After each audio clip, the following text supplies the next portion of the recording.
Patch 0.11 is now available on itch.io. This update shakes things up significantly with the addition of power-ups and a larger playfield. You can play the latest build via the link in the description. Now let's go over all the changes. The gameplay up until now was pretty basic. You and your opponent would flail arrows at each other until one of you ran out of health points. We've added some power-ups to spice things up a bit. They take the form of these colorful balloons that spawn on the battlefield between each player's turn. Here's what we've added so far. A healing power-up. This one is self-explanatory. The power-up looks like a red balloon with a heart symbol on it. If a player's arrow collides with one, they get healed for a certain amount. If you find yourself low on hit points, you may consider aiming for one of these instead of your opponent. But if you prefer to play more offensively, we have something for you as well.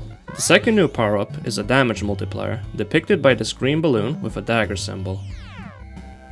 Popping it grants you bonus attack power for the next turn. While not technically a power-up, the obstacle shares their appearance and behavior. They take the shape of grey balloons with rocks in them. Once the player's projectile comes in contact with one, it bounces back into the opposite direction. This effect is achieved with the bounce extension. The purpose of the obstacle is to get in the player's way and force them to either take a shot in a different angle or pursue collecting power-ups instead.